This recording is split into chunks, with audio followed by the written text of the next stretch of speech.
रामचरितमानस में 14 प्रकार के व्यक्तियों को मरा हुआ माना है। कौन से वो 14 प्रकार के व्यक्ति है जो जीवित होते हुए भी मरे हुए हैं? राम रावण युद्ध चल रहा था, तब अगद ने रावण से कहा, हे रावण, तू तो मरा हुआ है, मरे हुए को मारने से क्या फायदा?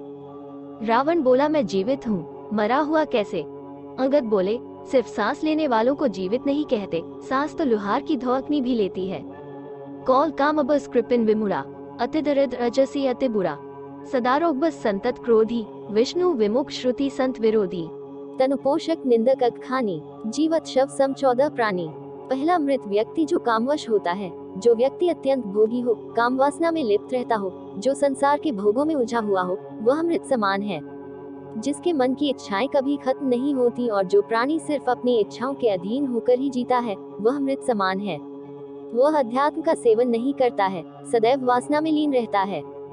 दूसरा मृत जो वाममार्गी है, जो व्यक्ति पूरी दुनिया से उल्टा चले, जो संसार की हर बात के पीछे नकारात्मकता खोजता हो, नियमों, परंपराओं और लोक व्यवहार के खिलाफ चलता हो, वो वाममार्गी कहलाता है। ऐसे काम करने वाले लोग मृत समान माने गए हैं। तीसरा जो कंजूस है, अति कंजूस व्यक्ति भी मरा हुआ होता है। जो व्यक्ति धर्म कार्य करने में, आर्थिक रूप से किसी कल्याणकारी कार्य में हिस्सा लेने में हिचकता हो, दान करने से बचता हो, ऐसा आदमी भी मृतक समान ही है। चौथा जो अति दरिद्र है, गरीबी सबसे बड़ा श्राप है। जो व्यक्ति धन, आत्मविश्वास, सम्मान और साहस से हीन हो, वो भी मृत ही है। अत्यंत दरिद्र भी मरा हुआ है। गरीब आदमी को दुकारना नहीं चाहिए, क्योंकि वो पहले ही मरा हुआ होता है। दरिद्र नारायण मानकर उनकी मदद करनी चाहिए। पांचवा जो विमूढ़ है, अत्यंत मूढ़ यानी मूर्ख व्यक्ति भी मरा हुआ ही होता है। जिसके पास बुद्धि विवेक न हो, जो खुद निर्णय न ले सके, यानी हर काम को समझने या निर्णय लेने में किसी अन्य पर आश्रित हो, ऐसा व्यक्ति भी जीवित होते हुए मृतक समान ही है। मूढ़ अध्यात्म को नहीं समझता।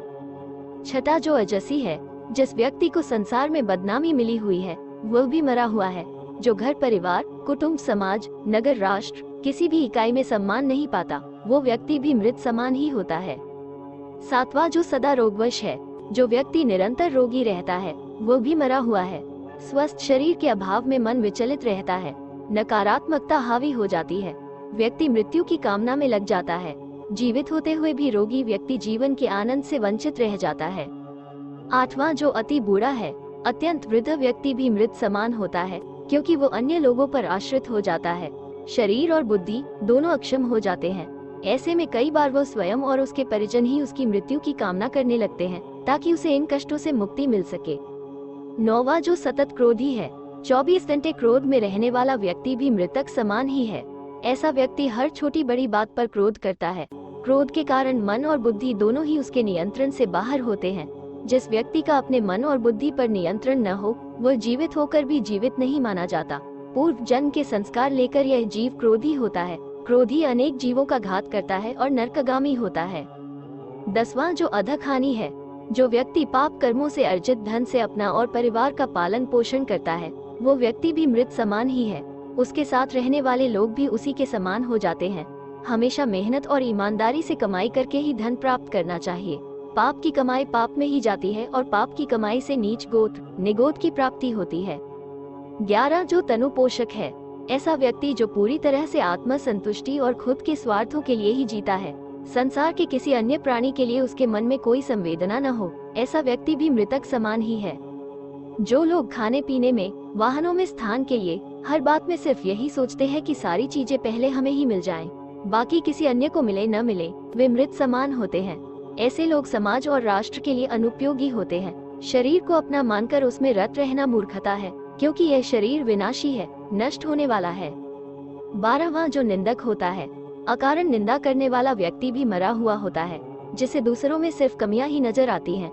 जो व्यक्ति किसी के अच्छे काम की भी आलोचना करने से नहीं चूकता है, ऐसा व्यक्ति जो किसी के पास भी बैठे तो सिर्फ किसी न किसी की बुराई ही करे, वो व्यक्ति भी मृत समान होता है। पर निंदा करने से नीच गोत्र का बंध होता है।